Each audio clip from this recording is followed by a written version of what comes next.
Hi, welcome to Lions Den Publishing presents Sharing Our Lives.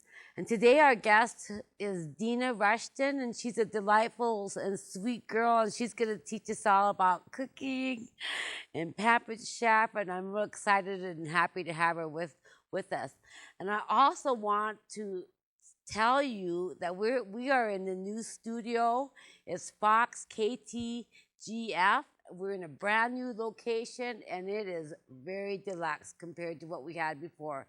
And I want you, my audience, to just appreciate Kevin Manthe for all the work he's done in getting us over here, and that we just love him so much. So anyways, we'll go ahead and start with our show. And this is my guest, Deena Rushton. Hi. Hi, Deena. Hi. Deena, now I met Deena last summer at the fair, and she's a little ambitious girl, and she had an exhibit of all her Pampered Chef stuff, and so we talked about food because I love food and cook food all the time and eat too much food, and that's how we got to know each other. And then she mailed me some stuff, and I just thought she would be wonderful to have on. So Deena, tell me, how are you from Great Falls? You live out in Vaughan. Yes, I live out in Vaughan. I have lived here in this area for almost 20 years, but I'm not originally from here. I was born in Arizona and raised mostly in California, but I married a good Montana boy and brought me here to live. And that's how you got here. That is. All right. And how many children do you have? I have 5 children. 5 kids. Yes. Wow. And how old are they? My oldest is 18 and attending college now. And then I have a 16-year-old girl who's a sophomore in high school, and a 14-year-old son who is in 8th grade, and a 10-year-old son in the 5th grade, and an 8-year-old daughter in the 2nd grade. So, boy, you have a busy household. I do. Yeah.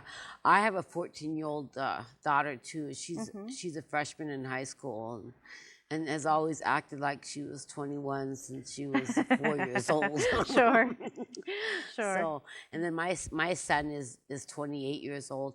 But I also raised 5 kids. I had 3. Yes, I had 3 stepchildren, and I raised them for 9 years. So I know what kind of a household that is. Yes. It's a busy household. And what does your husband do? He sells Aflac insurance. Oh, he does. Yes, he does. Oh, I bet that's a fun company to work for. It is. It is. I think he has fun. I enjoy it. I get these cute little ducks all the time. It's so very fun. It's very fun. Oh, so is there a lot of clients that have Aflac insurance here in Great Falls? There are quite a few. There's a lot who don't, but there are quite a few who do. Yes, it's a pretty good business. Yeah. Oh, that would be neat. Yeah, I have a sister-in-law now. Her son is selling that Aflac in Indiana. They moved to Indianapolis. So I haven't talked to her for a really long time, but he's doing that, and he was just delighted and happy to do that. So, very good. How long have you been with Pampered Chef? I've been actually there with Pampered Chef now for 4 years. This month is my 4-year anniversary from when I signed up. Oh, that's good. Yeah. And you love Pampered Chef. I do. It's just tons of fun. Yeah. Yep. I love Pampered Chef too. Yeah. Well, I like to cook. I mean, especially baking. I've always loved baking, and then all this stuff just makes it all the more fun and all the more enjoyable. And it's a good family thing because a lot of the stuff is family friendly, and I can have my children right beside me cutting and cooking and doing all this stuff, and get to try more interesting food that we wouldn't otherwise think of because of all the fun recipes I get. So it's really a good family business. Well, and they have really wonderful recipes too. Yes, they They do. have excellent recipes because Yes, they do. I've tried a lot of their recipes, Have you? and I have a little I want to call it a utility knife. It's a black handle knife that I can't live without. I mean, I think I use knife that. is what it is. Yeah, Yes. I think I use that knife every single day of my life. Well, good. And Good for it you. is guaranteed. I mean, if I lose it or something, it's replaced free or something. Well, there is a lifetime warranty on that knife. Yeah. And if you lose it, usually it's not for if you lose it.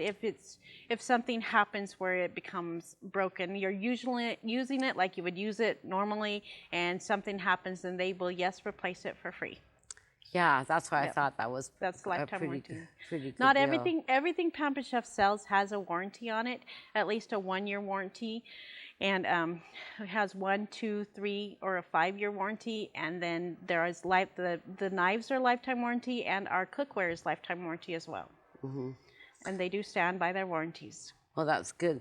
So both you and your husband are in the selling Yes, we are. profession. And I'm about ready to go into that because my book is being published now, and I'm waiting. It's been a long wait, but I took a long time to write it. It took 6.5 years to write Sure. it, and I'm hoping, I'd like to.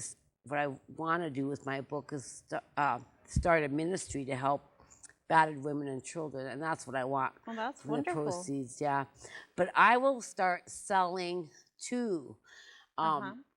As soon as I get my book orders and stuff, I plan on getting in my little red car with my son, and we're gonna go from town to town to sell my book to bookstores and gift stores. And Very fun. do you have any advice for for selling? Any advice for selling? Well, basically, just be very kind and very personable, and just look like you enjoy what you're doing, because that's the key. Yeah.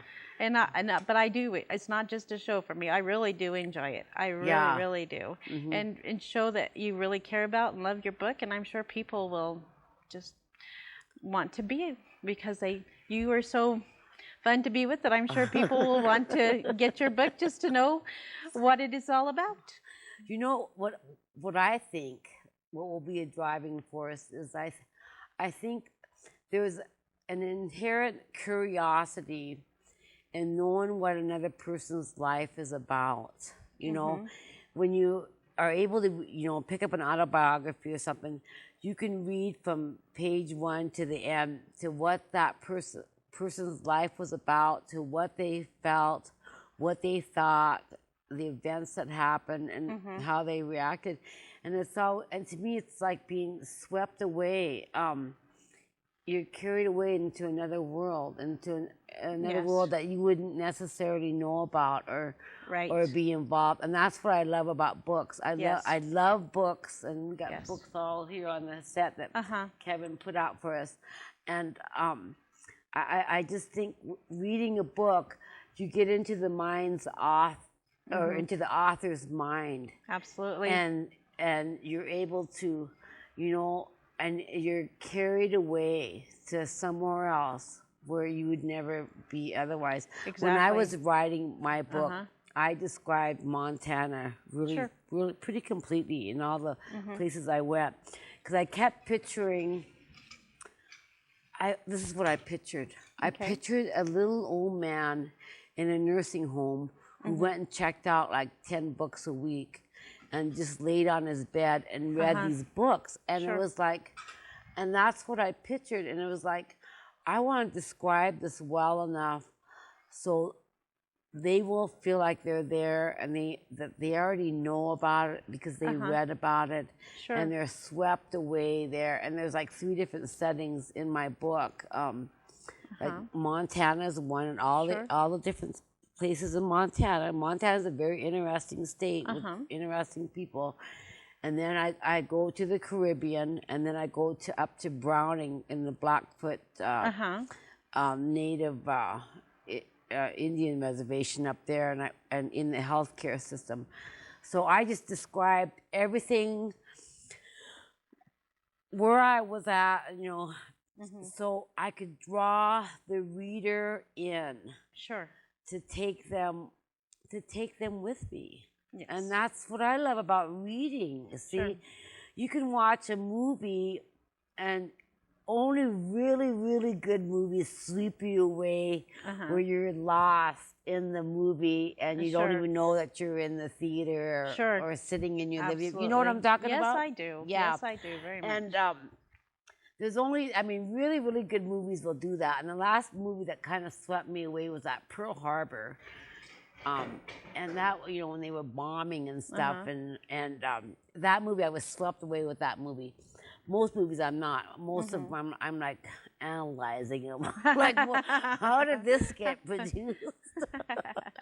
But I love books because books can do this opposite thing. I mean, Sure. you get immersed into the book and And then you're swept away. Your mind So. takes you to those places, and I do like to read too. Yeah, so I hope my book will do that for people. Well, But I just hope not so so too. much, make them upset about the events in it because there's some kind of it's about domestic violence and Oh, and it's upsetting. But to just get wrapped up on the whole story in itself and the people in the story. Sure. Now there was something else I wanted to ask you. Oh. The only people I know in Vaughan is Trudy and Dave Marinez. Do you know them? I guess I don't. Don't know them. He's a mailman and she's an LPN that works at the hospital. I guess I don't know them. I might know them by face, but Yeah. to say that I know them by name, I'm sorry, but I can't say that I do. Vaughan really isn't that big of a town, so you would think I do know them. Yeah, they've been there a long time, and they both work here in Great Falls, but they like Vaughan a lot, and I just was wondering if maybe you might know them. And do you know any of the Sook family? Have you heard of them? I do know some Sooks. Yeah. Yes, I do. Yes. Dave Sook is my very best friend, and oh, wonderful. and that whole family is a family of like 12 kids. There was 12 kids in that family. And I don't know the whole family real well, but I do know. you've heard of them because they're a Helen big is family. the one I know. Yeah, Helen Sook. Yeah. Anyways, Helen married one of the brothers. She's married to one of the brothers of the Sook family. But that was a whole family of 12 kids, and they were raised and lived out there. And Dave is the very youngest. And Dave, this is kind of a funny story about Dave. He'll get mad if I tell on him, but he's only about, I think, 5'1". Okay. 5'2" maybe, and just a little guy. But when he was born, he was like 12 pounds. He was a 12-pound baby. Yeah, that's a big baby. That's a very big but baby. I mean, he didn't get bigger than that. But he was he was the youngest and like a 12-pound baby. So I go to church with Dave every Sunday. Oh, good. That's wonderful. Yeah. Well, good deal. So anyways, I just want to know if you knew about the Sook family out there. I do know some of the Sooks, yes. Yeah, they're big family, and I don't know if I know anybody else out there. Well, I do know quite a few people out there, obviously, especially if they have children. Then just because I have children, that we all in the schools and things like that. But the Rushton name is known out in the valley. So if you've lived out there for very long, you know the Rushton name. They were well established out in Vaughan. Do you guys have acreage and stuff where you have horses or anything like that? Well, we currently let people put horses on our land, but we don't personally. My husband's family started out as dairy farmers out in Vaughan, and his father owned like 600 acres, had 100 dairy cows and range cattle. They had pigs and all kinds of animals and that they took care of and things, but none of the boys wanted to take over the family business, if you will, so that's why he sold off a lot of land and got rid of the livestock and things. But there are people who do use our land. There's only 40 acres left in the Rushton name now, but yep.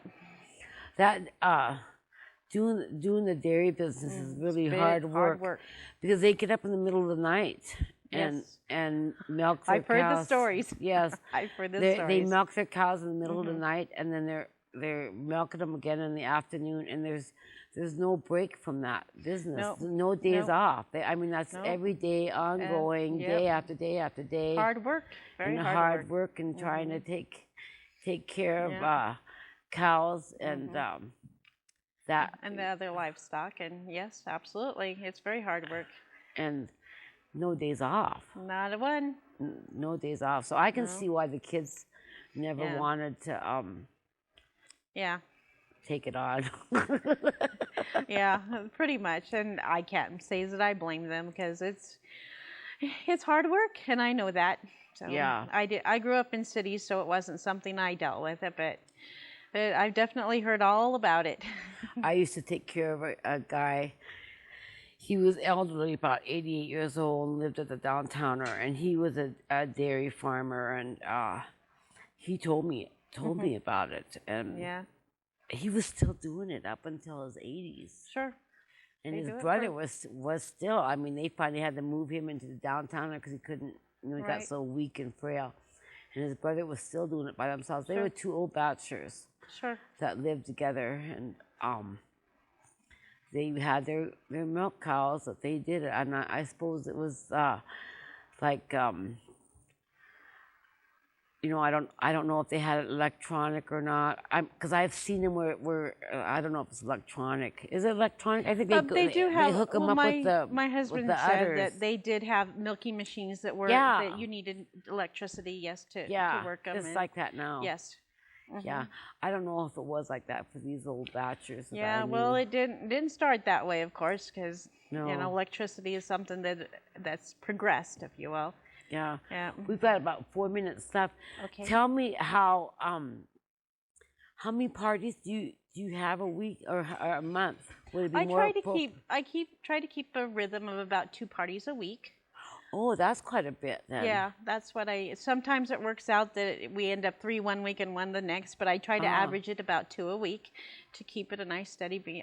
This is my full-time job. This is what I do.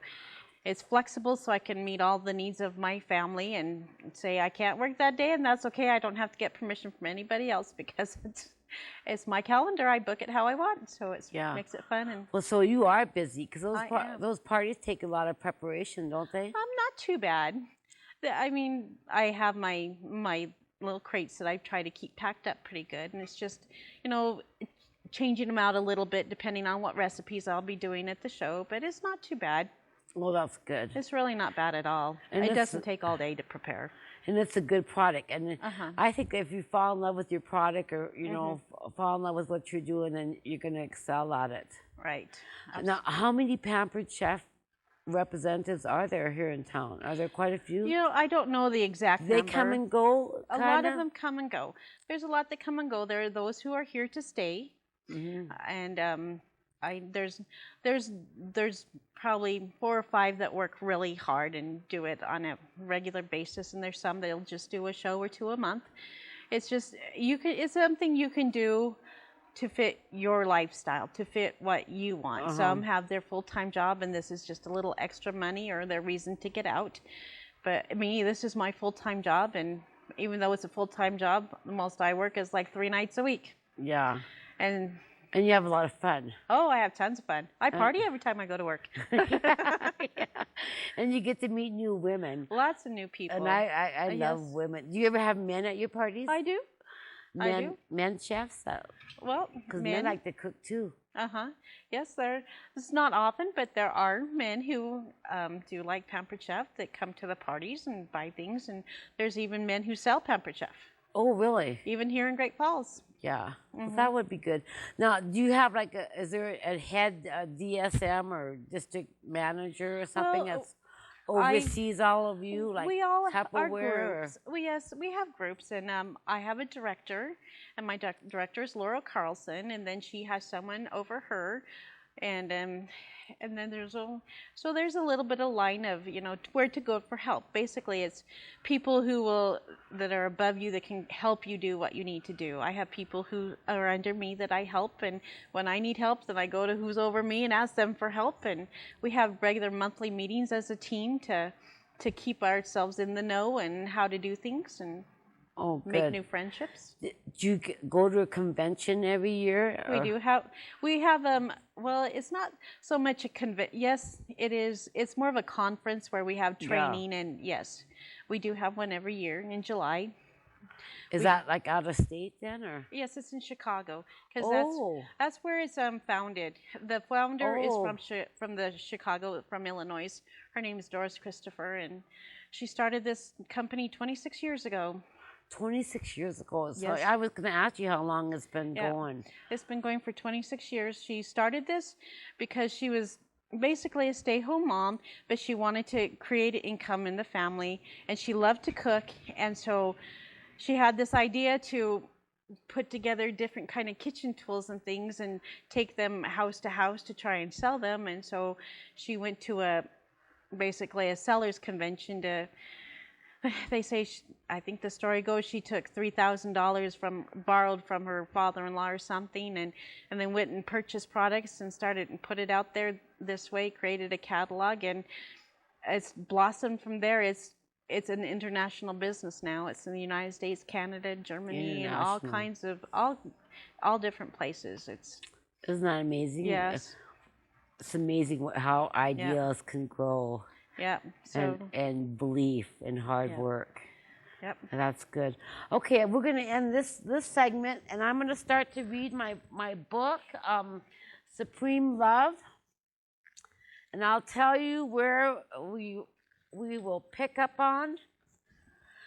Excuse me. Sorry about that. We left off at where Cain moved to have her to start nursing school. We're in chapter 1, and and he was giving me dirty looks as he drove off in his truck because I wasn't paying every minute attention on him. And so anyways, we'll go ahead and start on the last part of chapter 1, and then we'll go right into chapter. Oh, I'm sorry. We'll go right into chapter 3. We're on chapter 2 already. Okay. The kids had already gone back to their mothers. Danny was in special ed, had started the 3rd grade, and was doing well. His diabetes now adjusted to, he seemed happy and was especially glad to be with his grandmother, to whom he was very close. She took care of him for me while I worked the evening shift at Columbus Hospital. I worked as much overtime as I could to help us financially. My job was good. I was making a little over $10 an hour and was happy to work on a floor where there was enough staff. I was also enjoying all the new people I was meeting at the hospital. I started Nutrisystems to seriously starve that extra weight off me, but I only lost 10 pounds, and then I gave it up because it was too expensive. I wanted to look my best for Cain.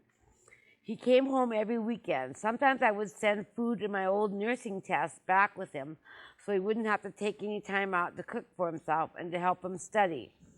I was trying to fix up our home. My sister and I were sewing up Halloween costumes for Cain's kids, and I was so busy I really didn't have any time to be lonely for him. I got all kinds of letters back, too. Cain was always grateful for everything I did. He would say, thanks for the loan, thanks for the food, thanks for thinking of my poor kids, or just thanks for being you. You are so special, and I can't do anything without you. I love you so much, missed you, can't wait to see you this weekend. School is tough. Well, you know, you've been through it. Oh, by the way, do you have any of your old anatomy exams you could send up? And could you quiz me a bit while I'm home and help me? I also need you to type up some care plans and bib cards. Do you think you have time? Oh, I love you so much. I really do. You are so special, the most fantastic woman I've ever known. I want to be the excellent nurse you are. Please write me every day. I need to hear from you. When Cain came home, I was expected to be with him. The only time I left the duplex on weekends was when I had to work my every other weekend shift.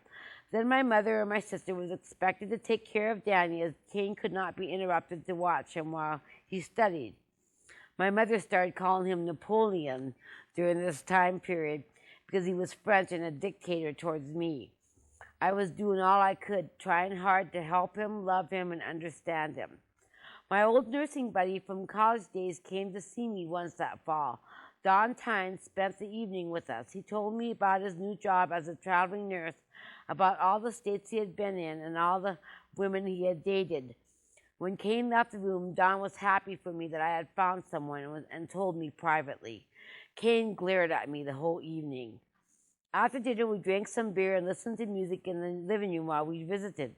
I had always been a very close friend to Don. The first year we were in school together, we rode back and forth to have her in my bent-up and dented Subaru singing out 60s songs from the self-recorded rock and roll cassette tapes. I would pick him up early Monday dawn to go back to school for another grueling week of dissecting formaldehyde-filled cats, unbelievably long chemistry test that took me 9 hours to finish, and more clinical practice of giving subcutaneous and intramuscular injections to each other. We were also learning how to give each other a private bed bath, make a bed correctly, and give a proper back massage, all which made up the cores of the fundamentals of nursing.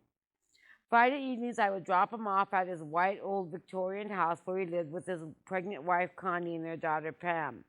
After we graduated, he went through a depressing divorce and joined a traveling nurse corps. He didn't keep in touch with his family in the subsequent years, except with me he did.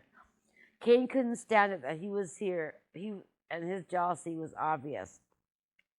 "I love you, Kane," I blurted out to him as Don continued to talk in our living room. I didn't want him to feel insecure because I happened to have a man friend, and that's all Don and I were. Al stayed around until midnight and then went home. We went to bed, and Kane argued with me half the night. Midweek, I got a letter from Kane that read, "Dearest Kelly, I hope you can endure my hang-ups about things like Don until I grow out of them. I think my possessiveness will pass in time. I know my insecurities are quite ridiculous because I know how much you love me. I'm sorry. Things like this or other negativity seem to surface more when one is tired, too. When I'm burnt out, I tend to dwell on things more. I do not expect you to give up your friends or anything else for me. We both know that would be eventually devastating to our relationship, and I certainly don't want to do that. Please give me time to overcome some of these things. I love you, Kelly, and I can't wait to be with you again. This past weekend was a pleasure. All we do together, from conversation to sex and other things, seems so meaningful and delightful. Love you and miss you, dear heart. Kane." Chapter 3, Toiling and Spoiling.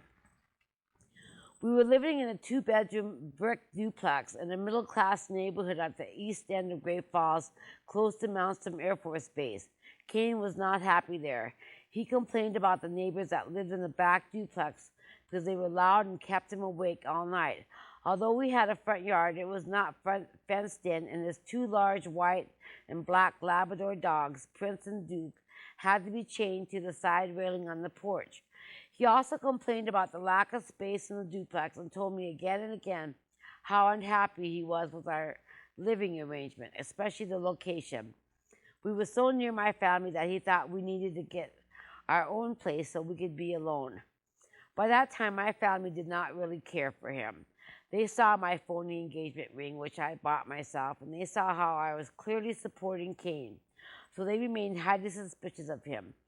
However, my mother and my sister felt sorry for the kids. They were good to them and wanted to help in every way. Danny, Matthew, Angie, and Davy happily played all summer long with my nieces Sarah and Kellyanne.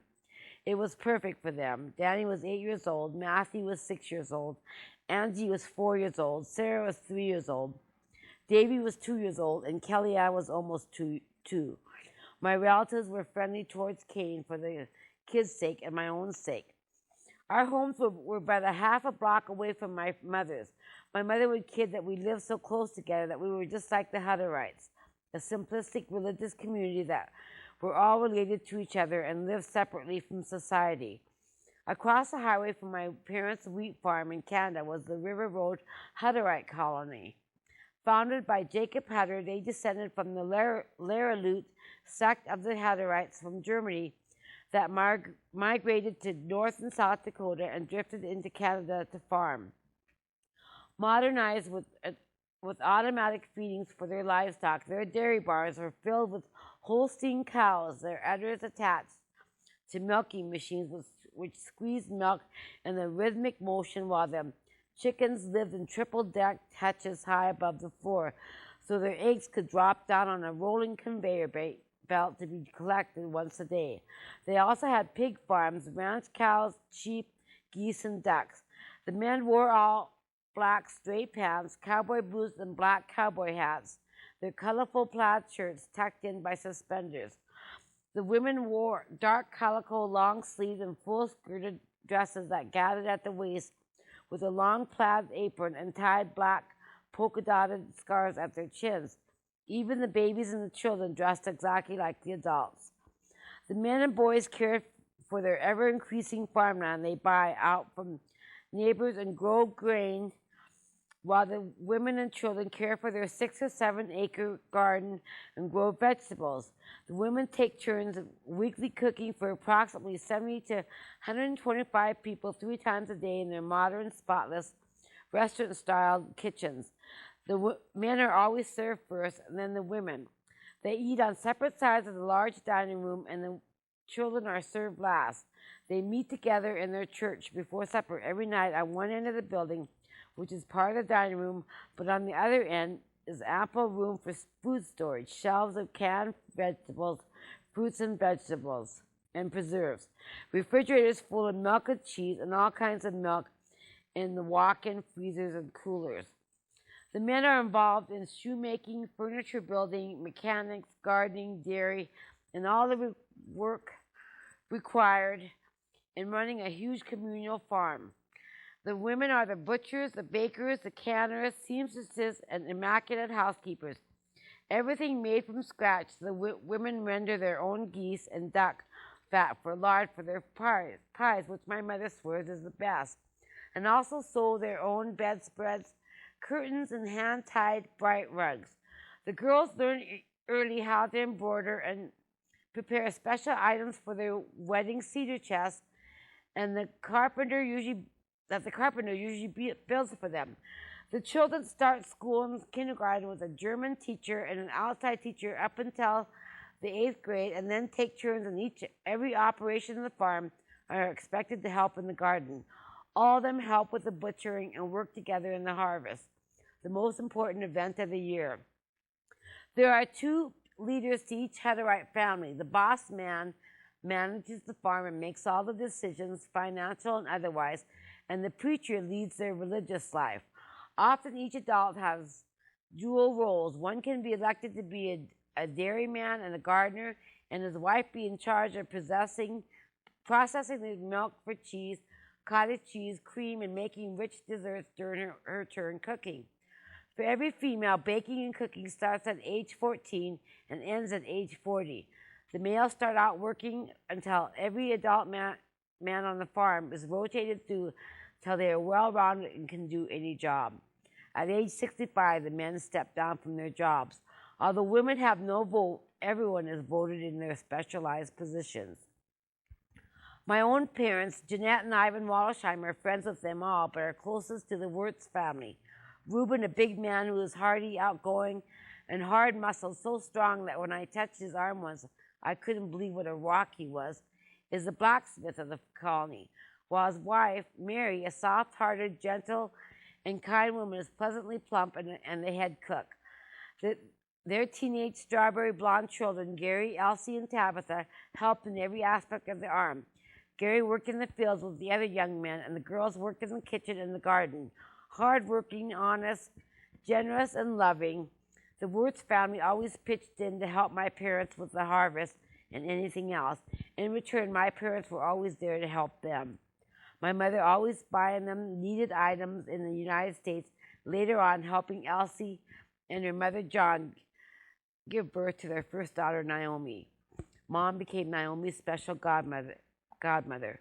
Whenever we visited my parents on the farm, it was always a treat to see the Hutterites.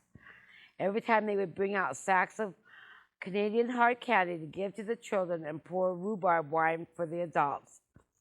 Their lifestyle is so secure that they are cared for from birth until death, but they really do not have any freedom to make their own decisions. It is a strictly religious community life where there is no personal ownership of anything and everything is shared by all. While some people view it as communistic, yet they're permitted to leave the colony if they desire. Many of the young men do leave. Reuben and Mary's son Gary would be one of them. He later left the colony for 10 years to work as a truck driver and has never been back except to visit. Heartbreaking as it is for both Gary's parents, they still have hopes that he will return someday, and it is a possibility because he stayed single. However, if he marries outside the colony, he will never be permitted back. It is usually at Easter when the young adults are baptized together in their early 20s, and they marry after that to start their own families. And I think we'll just end that right there, and I'll pick that up next week.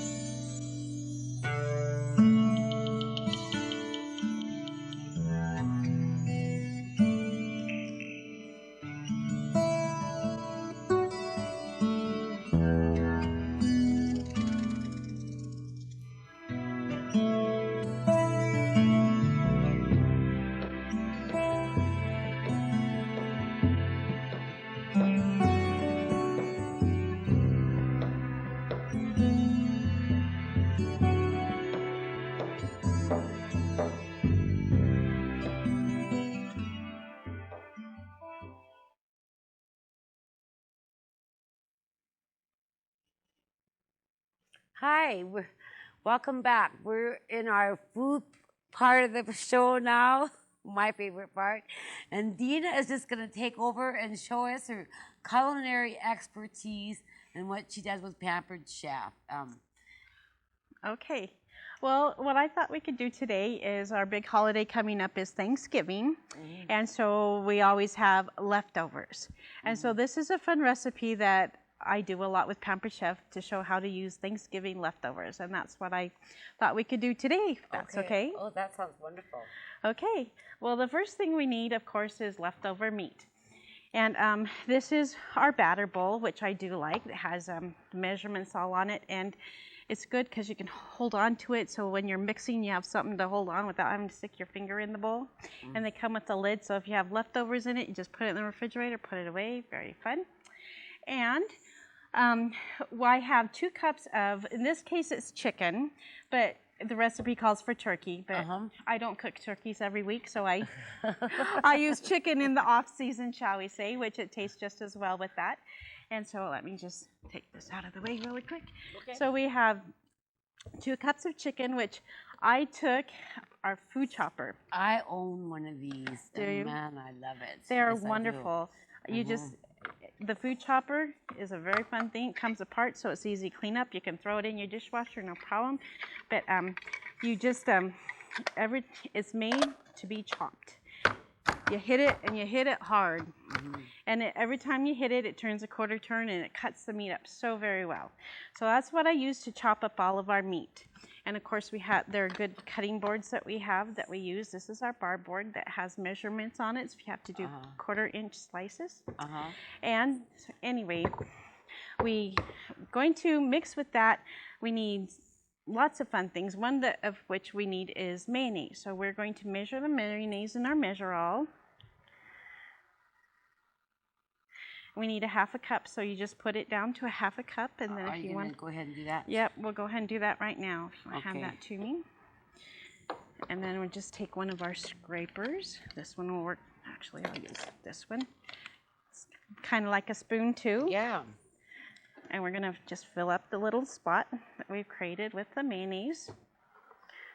Oh, that's different. This is the funnest way to do it. It's how I measure all my peanut butter and all my shortening and things too. So it works very, very well. Clean that off a little bit. And then you just bring it to your bowl, you push it over, and it comes right out. Oh, all right. That's very fun. Okay, I'll put this back for you. Okay. And I'll just move my dirty stuff over there. And then we need to add to it some Dijonnaise, how do you say that? Dijon honey mustard. That's how you say it. And there's about 5 different kinds of that. I know. So it's always it's whatever your favorite is. That's what whatever you use. like best. Yep. Pond. Yep. So we need 2 tablespoons, and this is a fun little measuring cup that measures by the tablespoon, which is perfect for this. Neat. And it is true as soon as it hits the mark. So that's about 2 tablespoons. So we'll go over there. Okay. And then we'll just kind of clean it out with our scraper once again.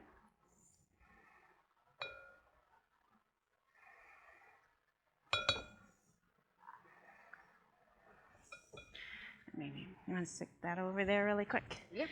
Perfect, thank you. And to this, we're also going to add, we have a few little fun things to put in it. One of them is celery. Celery is a fun vegetable that goes with lots of things. And we need to slice up the celery. And to do that, we're going to use our Santoku knife, just like all the professional chefs on TV really? have. Okay. Yep. Santoku means 3 good things in Japanese: slicing, mincing, and dicing. So. All right. And we need a 1/2 cup. So I have this fun measuring board that has the measuring cups at the very end. Neat. And so. Gee, that's handy. It's very handy. So we're going to do the one that's a 1/2 cup. And would you like to try this? See how well it works? You just come and just slices right through them, just easier than anything. Yeah, I can. Would you like to try that? Yeah, if you want to just keep talking. Okay. And so it cuts really easily. I just gotta do it all like this. Go ahead, go for it. It has little divots in it that helps it so that puts air through it, so that it slices through things much easier and not as much sticking to the knife. So that very helpful with that knife. It's one of our very fun knives. I think this is the knife that you talked about that you had before, the utility knife. Yeah, I have the long one and the short one. Yeah. And that short one I use every day. Every day I use that short one. Do you? Yeah, I do. Yeah, it's very fun knives, and our new knives are even more fun than sometimes. Anyway, so you're doing a very fine job slicing I all don't that. do it like a chef. A chef kind of goes like that, don't Well, they? yes, they do. But I'm not a chef. I'm like not that. quite to that speed myself, but I've got pretty good control. I mean, Okay, I've that's learned. perfect. That's Yep. exactly half a cup. Yep, and so then we're just gonna dump that right in. See, you don't have to worry about moving it all around and losing it as you try to dump it. That makes it very easy and very convenient to use. It's a good cutting board. And we're going to add, I've already pre-measured, we need a half a cup of this dried cranberries. Oh, Is what those that are is. hard to find in the store. Where'd you find that? You find them by the raisins and with the other dried fruit, like Oh, the really? apricots and things. Okay. So they're really not very hard to find. Okay. They're really quite Because simple. I've tried to find cranberries before. The dried ones, yep. Sometimes, well, around Christmas time and Thanksgiving time, you'll find the frozen cranberries. Yeah, well, I think they have fresh ones out in the market too. If you look for, if you Yeah, want fresh okay. ones, yep. This is the time of year to find them. But dried ones you can find pretty much year round, and they just sort of make it kind of fun. And we need to add some cheese to it. We need a cup and a quarter of Swiss cheese. Here's the rest of it. And this is, I have already grated this, and we have very fun things for grating. This is my new favorite, which is our ultimate mandolin, which is fun because it has a grating tool. It has other blades. You can interchange them, and you just put this on, put whatever you need to work with in there. Oh, wow. And then up and down, and it works really good. Yeah. So that's my favorite way to grate, is to use that. So I have already grated that though, because I didn't know exactly what we'd be doing, so I went ahead, grated up the Swiss cheese. 1 1/4 cups, my fun little bowls here. You can get a little more out of there. Yes, I can. Thank you. Do you want me to take these over here? Sure, take them over there. Okay. Absolutely. And we also need to put in some fresh parsley. We like fresh parsley. It adds good. Is that a parsley with snipper then? These are kitchen shears. Oh, okay. These they're very good. I use them for everything. Inside the house, outside the house, kids use them, everybody uses them. They're just very handy. They self-sharpen every time you go like this. So anyway, oh yeah. So when I do fresh parsley, I like to just take my shears and just kind of come and cut away at it. That's just the way I prefer to do it. And you can wash these in your sink of dishwater and things, and they work really well. And adding the parsley gives it adds some color and a little bit of flavor. I'm just going to keep adding some more parsley.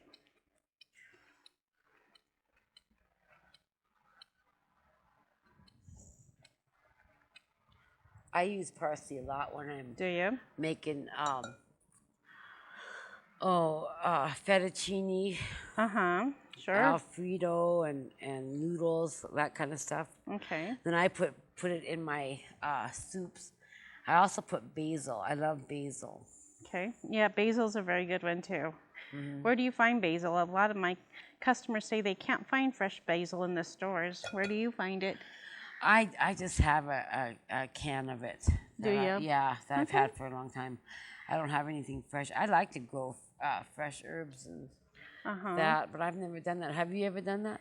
Actually, this parsley I grew myself. Oh, wow. It's in my kitchen window because I use parsley so much in what I do that if I go buy a hunk of it at the store, then I'll use part of it, but then it could be a week before I need it again, and it's dead, of course. Yeah. So I have just my own little pot of parsley in my windowsill, and whoops, a whole bunch fell in. Oh, well, how wonderful. I always wanted to do that. So this is as fresh as it gets. Yeah. Just chopped this morning. Well, that's quite enough. Is it easy to grow? It's really not. Parsley's pretty friendly. I haven't had too much trouble. I find that it doesn't like to be outside in direct sun. Just me personally, I don't think it likes direct sunlight. But to sit it in your windowsill inside seems to be, at least for me, friendlier. I'm sure there's plenty of experts out there that would tell me I'm wrong. But for me at my house, that's what works. Well, that's wonderful that you grow your own parsley. Yeah.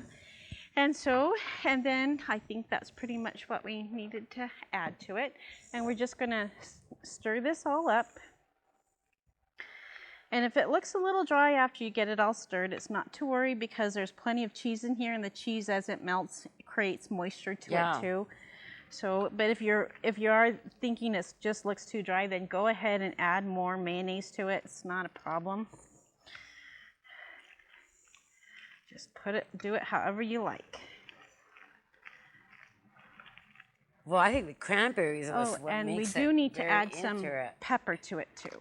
It needs a little bit of pepper. This is our salt and pepper mill. Salt comes out the top, pepper out the bottom. Neat.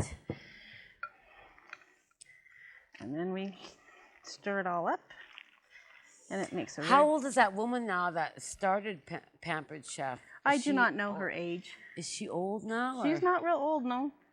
She started this when she was young. She's probably older than me, probably, yes, but I don't, she's not, she's a grandma, but I don't know her age. Yeah. But she's not too old. She's not like in her 80s or anything like that. No, not at all. Whoops. And now what we're going to do is we're going to bake it on, these are silicone mitts that are really nice for taking things in and out of the oven. And we're going to use our stone. This is a well-seasoned stone. That now, if you've ever cooked with stoneware, you know that when you first get it, you need to create seasoning. You need to create it to be seasoned because it comes kind of coarse. And to season you have to oil it, don't you? Well, you don't have to oil it as far as oil it and bake it. You don't do that. But the first few times you use it, you do need to put oil on it. And I like to recommend this kitchen spritzer just because you can put your own oil in it, whatever you prefer. If you're olive oil, canola oil, whatever is friendliest to you. And then you just pump it up. And then you spray it out like it's can spray. And then you just need to remember to release the pressure after each time so it doesn't clog up. And it works really good. And but then bake whatever you would want, whether it's cookies. The first few times I recommend that you, something that has a little higher consistency of fat, like crescent rolls for one is a good example of fat. And these are friendlier to work with when they're cold, so I've tried to keep it cold. There's little box tops on these. I always say every one of those little box tops is 10 cents for a school. So I always tell people, cut them out and save them, send them to school with somebody. Usually it's grade schools that do that. So they do that with soup cans too, don't they? Well, the Campbell's does have a program too, where they collect the little like UPC symbols off soup cans, and they accumulate points with that system to where they can order things with their points. This one is straight 10 cents. So that's kind of, they're both fun. They both offer fun things for the school. And I'm just going to, hope I stay in the thing, just going to create a bit of a crust here. Right, take these and I'm just going to lay them tails down, fat part in the middle.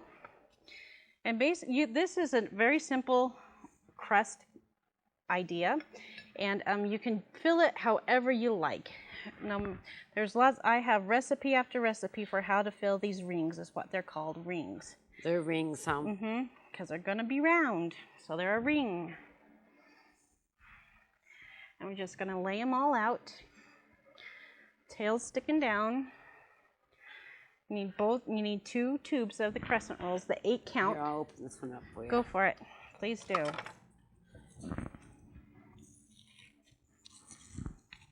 Bring this over a little bit.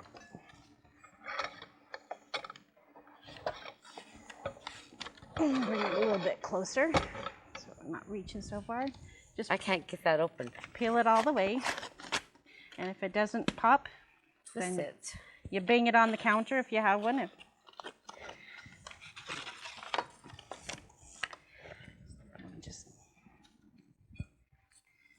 Keep going at it. so you go till you go all the way around the stone with your triangles.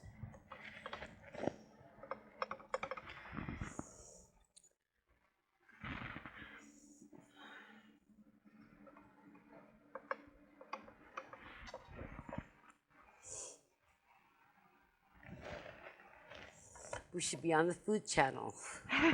That would be fun. Well, when I watch them, I always think, gee, you know, if they had this, that would make their life much easier. But then, you know, we can't tell them that because, like, they're big time and I'm just like small town. And that's quite all right. I like it that way, I think. I don't know that I'm in for big town. And then once we get them all laid out, that you have a nice little circle going. Then you take your baker's roller, that's that rolling thing. This is our answer to the rolling pin. If you're not into the big one, and these, I use these for anything that's small is what I find them friendliest with. You can make your pie crust with them, roll out your cinnamon rolls. That's a lot better. They're very friendly. It's just one-handed, not so much to use, just kind of flatten it out in the middle to create, kind of seal it together to create a round bottom. And then we're going to take one of our scoops. This is our medium one, and we're just going to start filling it up all the way around. This isn't taking very long to do, is it? No, not at all. It's very quick. A fancy dish. Yes, it is. That's one thing I really like about the company is that everything looks so very good, and it looks like you've worked and worked and worked at it, but it's so easy because all their tools make it just so easy. Yeah. Nothing to it really. And I've made all kinds of fillings for these rings, and it almost doesn't matter because it all looks so good. It all tastes good. It all looks good, and when it looks good, that makes it all the more appealing. I think the last one I saw was red and green Christmas cookie. That was a ring, kind of a ring. Sure. That was many, many years ago. Yeah, I don't know that I've personally done that recipe, but I have an idea of what you're talking about, and I think that Christmas time we like to do lots of Christmassy kind of things, and there's plenty of recipes we have for that too. Do they have? I mean, do they have a way of making gingerbread houses? We used to. We used to have a stoneware mold for making gingerbread houses, but it's no longer available. Unfortunately, I think it would be fun if it came back. But pardon my fingers. Just even it out a little bit. And then what we're going to do is we're going to take all these tails that have been hanging down and we're going to tuck them in.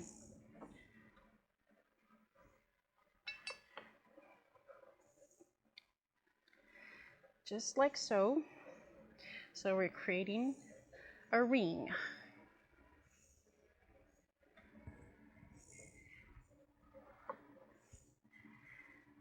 It's very simple. So their rings are really popular then, huh? Mm-hmm. Oh, well, they're also very good. They're and good. I always encourage people to use your own creativity because our recipes are all wonderful and all good and lots of simple, easy steps. But if you have a way you'd like to try and improve, go for it. Do it. We've got 5 minutes left, honey. Okay, well, that's fine. This is how we do it, and then we put it in a 375-degree oven for about 25 to 30 minutes, depending on your oven. And, of course, with our stones, I recommend these racks so that they in and out of the oven better. And then this is, it's been cooked for a while, so it's kind of flattened a little bit. This is what the finished product pretty much looks like. And oh, that looks fabulous. And it's very fun and very yummy. That looks very fabulous. Is there something that you wanted to show over well, on this I was table just going to show that this, that it sits in here like this so that you can put it in and out of the oven very easily, and you have handles to do that. And we'll go ahead and just put this down. We can put it maybe up above here. Sure. There. Okay. And then... was there something over here you wanted to show too, Deena? Sure. There's just a couple things. This is just holidays are coming, some fun little entertaining things. I don't think I can go far. I gotcha. You can. This is one thing that I'm excited about for the coming holidays. We all have office parties and things that we go to. And this is a cheese board. You can put your crackers in here. You can put little bowls with little dips in there. And we have this wonderful cheese knife that goes with it. And you just get your cheese and get your cracker. And I think it's just going to be so very fun with this one. And this is another one of my, we have these very fine napkins too that we are selling. Are pretty. Yeah, and to accent any table, very Christmassy, very holiday-y. And this is, Pretty. Yep. And this is probably my favorite of the newest stuff. It's a silicone like cupcake. Wow. Yeah, and you get all the That's cups are different. shaped like this. I have baked in this many times. And when they're done, you just simply go like this and pull them right out, and they're just perfectly isn't shaped. That neat? Easy to clean.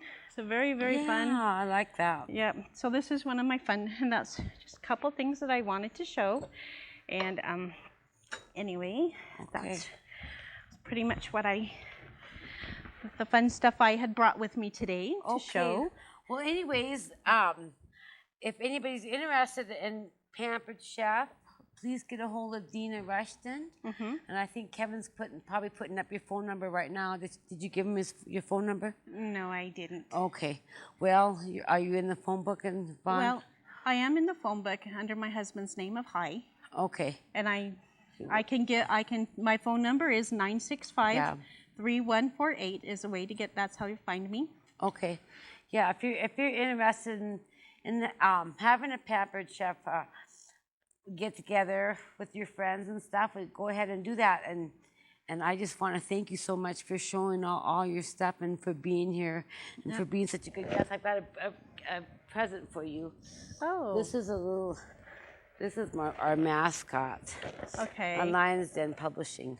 Oh, okay. Well, how fun. Thank you very much. Thank you very much. Thank you so much.